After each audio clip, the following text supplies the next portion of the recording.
আসসালামু আলাইকুম ভিউয়ার্স, কেমন আছেন আপনারা? আজকে আপনাদেরকে দেখাবো কিভাবে কক্সবাজার ঘুরে আসতে পারেন। প্রথমে আপনাদেরকে বলে রাখি, ঢাকা থেকে কক্সবাজার যাওয়ার জন্য একটা ট্রেনের টিকিট কেটেছিলাম আমি 715 টাকা দিয়ে।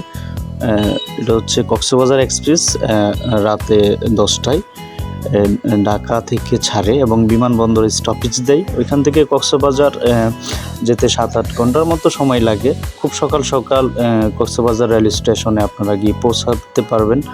ওইখান থেকে খুব সহজেই 10 টাকা অথবা 20 টাকা অটো ভাড়া করে নিয়েই আপনারা এই যে সুগন্ধা বিচ আছে ওইখানে যেতে পারবেন। ওইখানে যাওয়ার পরে একটা হোটেল আপনারা দামাদামি করে নিয়ে নেবেন, কারণ ওইখানে আর হোটেল এক এক দাম। এখান থেকে 100 টাকা থেকে 1000 টাকা 1000 টাকা থেকে শুরু করে 50,000, 1 লাখ, 1.5 লাখ এমনও আছে, এরকম হোটেলও আছে। তো আপনার চাহিদা মতো আপনার বাজেট অনুযায়ী আপনি একটা হোটেল ভাড়া করে নেবেন, দামাদামি করে নেবেন অবশ্যই।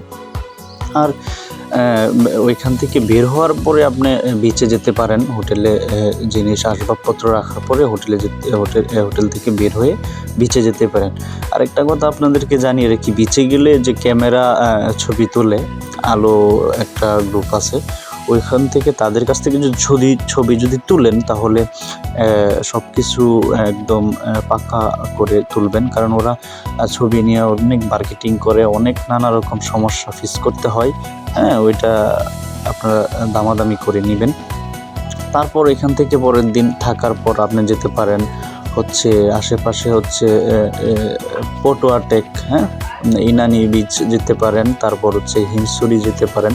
আমরা ওইখান থেকে গিয়েছিলাম। ওইখান থেকে প্রায় আমরাও 4-5 জন ছিলাম। তো আমরা অটো একটা রিজার্ভ করে নিয়ে গেছি। তো আপনারা চাইলে অটো রিজার্ভ করে নিতে পারেন, 500-600 টাকার মতো লাগতে পারে। ওইখান থেকে আবার আপনি ইনানি থেকে যেতে পারেন মেরিন ড্রাইভ রুট। এই যে বর্তমানে স্ক্রিনে দেখতে পারতেছেন যে আমাদের মেরিন ড্রাইভ রোড যাচ্ছি। ওই রুট দিয়ে আমরা যাব আপনার টেকনাফ 0 পয়েন্টে যাব। তো 0 পয়েন্ট থেকে আমরা আশেপাশে দেখতে পারতেছিলাম যে লবণ ক্ষেত। আমরা মাঝখানে নেমে ড্রাইভারকে বললাম যে, ড্রাইভার সাহেব আমাদেরকে একটু ধারা করেন, আমরা তো লবণ ক্ষেত দেখব।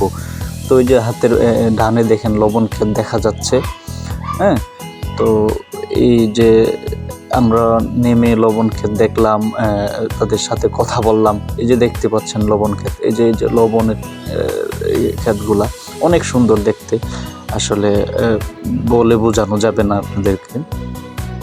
যাই হোক, যেটাই বলতেছিলাম যে আপনারা কক্সবাজার যাওয়া নিয়ে আর কোনো পরিকল্পনা করার দরকার নেই, কারণ এখন থেকে সহজ করে দিয়েছে বাংলাদেশ রেলওয়ে। কক্সবাজার এক্সপ্রেস, এটা দিয়ে টিকিট কাটার পরেই আপনি 715 টাকা লাগে সুগন্ধ চেয়ার, তো কাটলে আপনি যেতে পারবেন। আবার পুনরায় রিটার্ন করতে পারবেন সেম খরচেই। কিন্তু আপনাদেরকে জানিয়ে রাখি যে ট্রেনের টিকিটটা কাটতে হয় মিনিমাম 7 থেকে 10 দিন আগে, নয়তো আপনি পাবেন না। এটা টিকিটটা কেটে রাখলে কি হয়, ভালো হয় যে আপনি রিটার্ন গেলেন, আবার রিটার্ন আসার একটা সুন্দর একটা সময় ম্যাচিং করে কেটে নেবেন। নয়তো আবার দেখে গেল অনেকে টিকিট কেটে গেল কিন্তু আসার সময় টিকিট পায় না। এটা এমন হয়ে দাঁড়ায় আর কি। এর জন্য কেটে গেলে ভালো হয় আর কি। তো ভিউয়ার্স, আপনাদের এই ছিল আমার এই কক্সবাজারের মোটামুটি একটা ছোট্ট আপডেট, কারণ অল্প একটা ভিডিওর মধ্যে এত কিছু বলা যায় না। যাই হোক, এর মধ্যে আপনারা এখন স্ক্রিনে দেখতে পারতেছেন যে আমরা যাচ্ছি মেরিন ড্রাইভ রুট দিয়ে, যেটা বাংলাদেশ সেনাবাহিনী কর্তৃক পরিচালিত হয় এবং এটা বাংলাদেশ সেনাবাহিনী নির্মাণ করেছেন। ওটা অসম্ভব একটা সুন্দর দৃশ্য। আপনি হাতের ডানে দেখতে পারতেছেন যে ঝাউবন আর সাগর, আর হাতের বামে দেখতে পারতেছেন যে পাহাড়।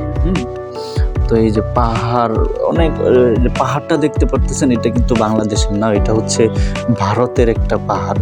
তো আমরা কিছুক্ষণ আগে বলতে ক্রস করে ফেলেছি যে মেজর সিনহাকে কিন্তু এখানেই হত্যা করা হয়েছিল এটা আমাদেরকে নিশ্চিত করলো একটা ড্রাইভার সাহেব আর কি। তো আমরা জানতাম না ব্যাপারটা, তারপর ড্রাইভার সাহেব জানলেন আর কি যে এই ব্যাপারটা এখানে হয়েছে। তো আপনারা ওই যে ওইদিকে দেখতে পারতেছেন একটা পর্বতের ইয়ার মতো, এই যে পাহাড়ের মতো, এই যে দেখেন কি একটা আকর্ষণীয় সুন্দর লোক দেখা যাচ্ছে। এখানে থাকার মতো অনেক সুন্দর রিসোর্ট আছে, এখন থাকা যায়, খুবই ভালো এবং মন মুগ্ধকর মতো। এই যে দেখেন মেরিন ড্রাইভের যে নৌকাটা, এটা আর কি। আরও আমরা সামনে নৌকা দেখতে পারবো। এই যে আমরা অন্যান্য ভিডিওতে কত সুন্দর সুন্দর নৌকা দেখি না, এটা এরকমই, কিন্তু আমরা গিয়েছিলাম একটু শীতের সকাল, তো এই জন্য। এখন আমরা চলে আসছি হচ্ছে টেকনাফের একটা 0 পয়েন্টের বিচে, যেখানে মাছ ধরতেছে। যে লোকগুলা দেখতেছেন, ছেলেরা মাছ ধরতেছে, বুঝছেন। তো ওনারা মাছ ধরতেছে, আমরা যাইতেছি মাছ দেখতে। তো আমরা বন্ধু বান্ধব মিলে সবাই গিয়েছিলাম আর কি। চলুন আপনাদেরকে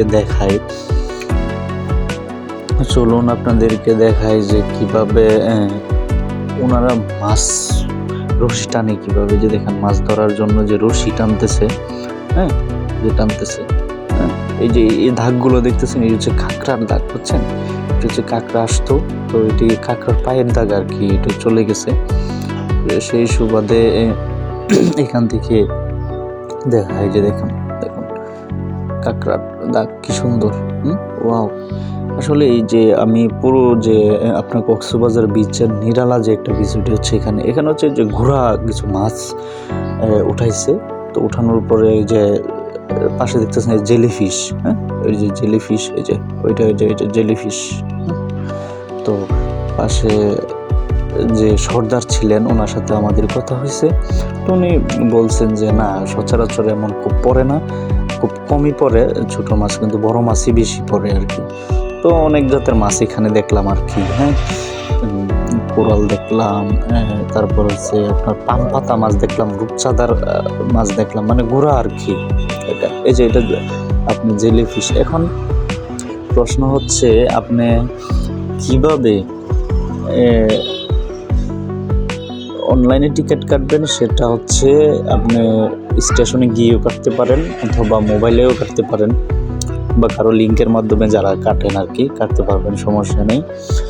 তো এই যে আপনার কক্সবাজার গেলেন, তার অনুভূতিটা এবং যে আমার যে ভয়েসটা হয়তো তেমন একটা ভালো হয়নি, কারণ আমি একটা অন্য পরিবেশে আছি, যার জন্য ভালো হয়নি। এই যে আপনি দেখতে পাচ্ছেন, এটা একটা পাতা মাছ, এটা অনেক সুন্দর এবং সুস্বাদু মাছ। এটা একটা পাতা মাছ। এই যে এটা হচ্ছে রূপচাঁদা মাছ, মানে ছোট গোলা আর কি, অনেক সুন্দর একটা মাছ। তবে এক কথায় আমি বলতে পারি যে কক্সবাজার আপনারা যতই যাবেন ঘোরা শেষ হবে না। আমি অলরেডি 3 বার গিয়েছি, কিন্তু আমার ঘোরা এখনও শেষ হয় নাই। আমার কাছে আরও ভালো লাগে যে আমি আরও ঘুরতে চাই ইত্যাদি। তো ভিউয়ার্স, আমি সেন্ট মার্টিনও গিয়েছি, আমি পরের ভিডিওতে সেন্ট মার্টিনের কিছু কথা বলবো, সেই জন্য অপেক্ষা থাকুন এবং ভালো থাকুন।